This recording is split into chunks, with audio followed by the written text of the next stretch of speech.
Well, we don't really know if you would say the game started on the court for the Hawks or if the game Watch it. started in the press conference at practice for the Hawks at the Emory Complex on Monday. It started But though. it started and it continues even to today. So, of course, Trae Young met with the media after Monday's practice. And it's interesting because you kind of saw like a minute by minute, play by play situation from some of our local beat reporters saying, haven't seen Trae yet at practice. Haven't seen Trae yet. There's Trae. And so finally, DeJounte Murray, he meets with the press and basically says, no snitch. And then Trae Hmm. Young comes out and he has to meet with the press. And then there's a heated exchange because one reporter had the gutsy call to WSB. Zach Klein had the guts to actually ask the question and ask the question and ask the question.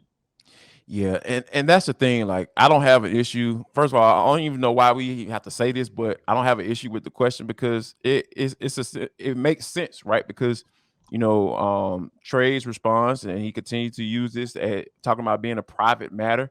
Like, Mm-hmm. you made it public when you didn't show up for the game, dude. Like, that's my thing, and I think that what we have to understand with Trey is I don't think we even having these conversations about little stories leaking out or the Mm-hmm. rift between he and Nick McMillan if he was playing better.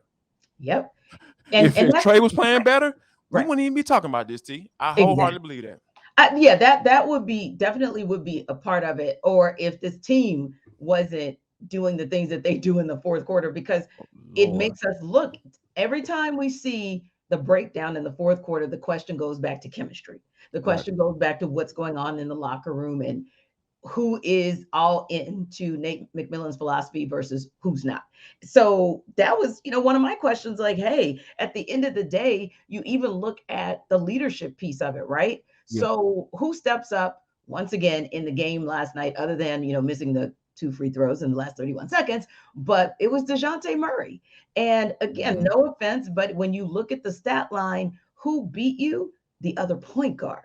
So it's very difficult when Shai Gilgeous-Alexander is out here scoring 22 points of his 35 points in the second Lord. half and out here getting, 6 rebounds and assists and steals. And his stat line looks like that. And we know Trae's stat line was 1 of 7 from three, 6 of 19 from the field, 4 turnovers. That's very difficult to overlook when that's been what's more consistent for us than not with him this entire season. And then just kind of looking at the way the team played, it was just disjointed. It just as the game wore on, let me say it that way, it was just disjointed. And that goes back to the question of you can't tell me some of this wasn't kind of lingering a little bit, even Right. past Trey's statement in the morning, Nate's statement in the afternoon, because at the end of the day, Nate kind of addressed it head on and took accountability for it. Trae kind of skirted the issue and it felt like, okay, you're the leader. You kind of got to take accountability and rally the troops and say, you know what, my bad. I could have handled it this way. And then you move forward. But I just wonder, can you really move forward because of the way it was handled? And was that off putting? Yeah, and that's the thing, right? Because when you think about the whole leadership piece, like Hmm. it's a lot that comes with that. Yes. I think that when you have a guy like Trey Hmm. who's been told he's great all his life. Like, let's Yep. just keep it the book. Let's keep it funky, Hmm. right? Like, that's the type of lifestyle that he's lived. And Right. I think that when you come up against a guy who has, I ain't gonna say he has more credibility than you, but Mhm. Nate got respect Oh, yeah. around the league. You know what I Yeah. mean? You talking about a guy who Absolutely. coached As a 1,500 games, player, like as a and player, first of all, yeah, yes, as a let's player remember. Yeah. first, and I think, and then also as a coach as well. So, and I think that that was one of the things that that came into play when it came to Lloyd Pierce, because Hmm. Lloyd didn't necessarily play. He didn't play in the NBA. He Right. played at Santa Barbara Santa College Clara. and kind of bounced around, or Hmm. whatever. But and I think that that's why Trae was able to kind of move him on up out of there. Right. And I think, like, right now though, let's go back to the issue at hand when Lloyd Pierce was the head coach. Hmm. What was the issue? Fourth quarter, they couldn't Yep. hold on to leads. And you telling me that Nate was able to come in, fix Hmm. it, and then make a run to the Eastern Conference Finals? Now you're saying that Nate can't fix it, or Right. he doesn't know how to fix it now?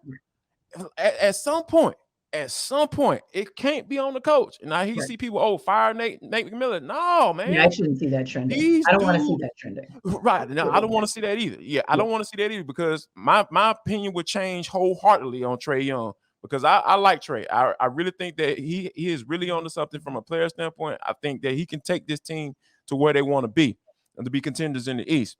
Mm-hmm. But I think that when you have a situation where we've seen this movie before, Mm-hmm. and it can't end the same way it did last time Right. because the guy who you brought in, he came in and fixed it. So you mean tell me he forgot how to coach? Mm-hmm. It's on the players. Right. Trae, you got to get it because this team will take on who you are, Mm-hmm. Mm-hmm. running from accountability, not Yep. being able to show up in the fourth quarter when you need to, Mm-hmm.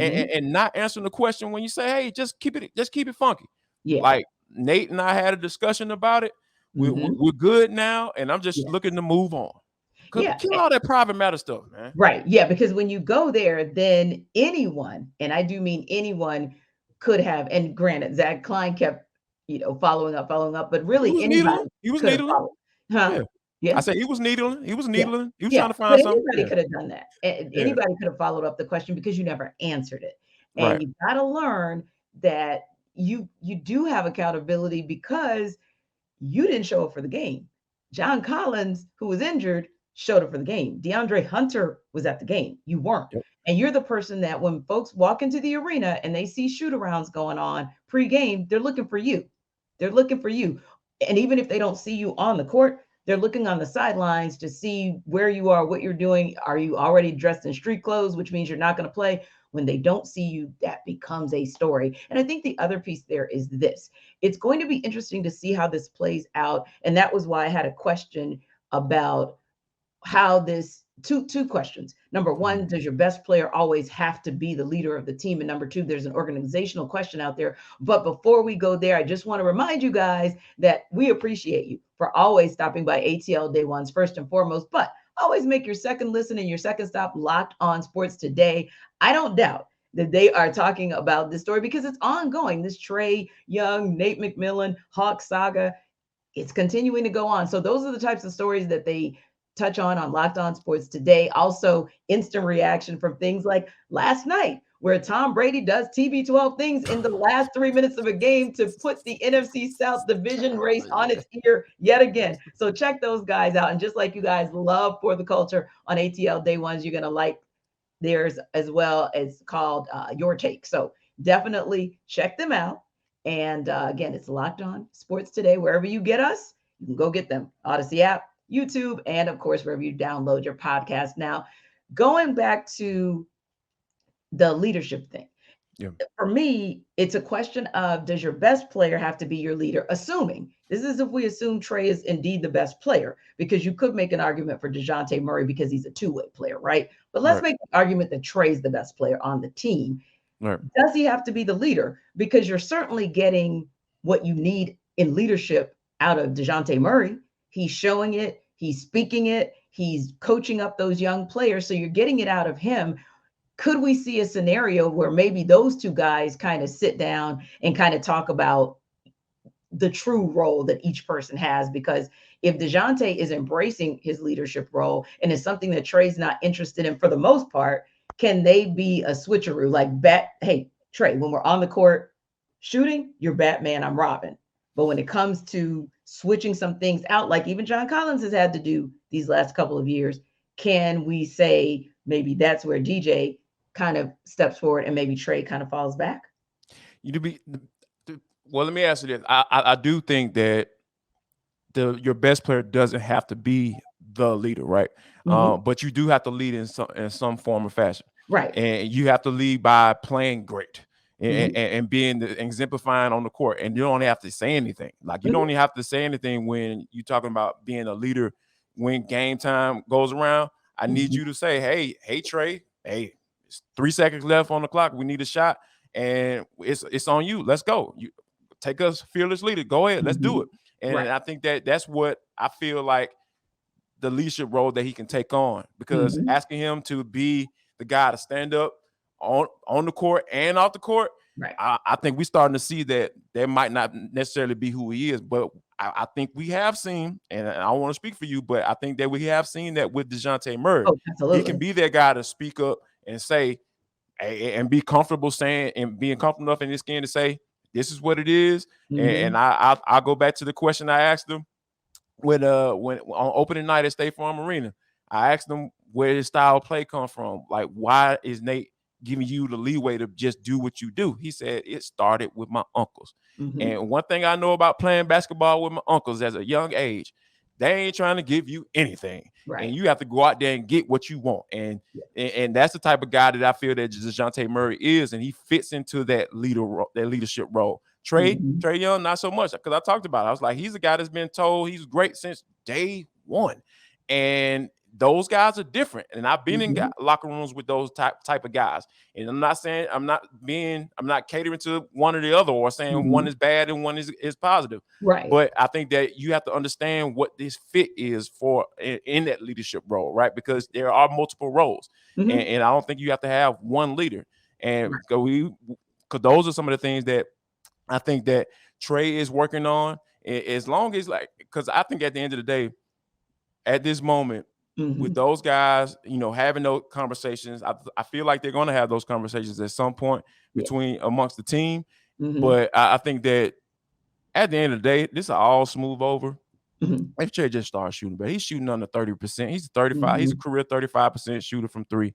He's shooting under 30% right now, and it's starting, and it's really showing that that's why the Hawks, I feel like they are where they are right now in this season. Yeah, and you can be co-captains. I'll use that term. You can be co-captains, just as I said, when Trae does what he does on the court, then he's Batman, DJ's Robin, and then they flip that maybe when you're on the sidelines and timeouts. The expectation is not that Trae can't coach folks up, but the expectation is you kind of know DJ's probably going to do most of the coaching up. But I will say this, it's something that Tony Ressler, Landry Fields, and company have to watch out for. Travis Schlenk, they all need to still keep an eye on it, because from an organizational issue, we can say that we think this is going to smooth out. And of course, we can be optimistic. But how many times have we had this conversation in the last 2 years? How many times do we keep coming back? The only difference I would say this time is that the whole locker room turned on Lloyd Pierce when Lloyd Pierce was fired.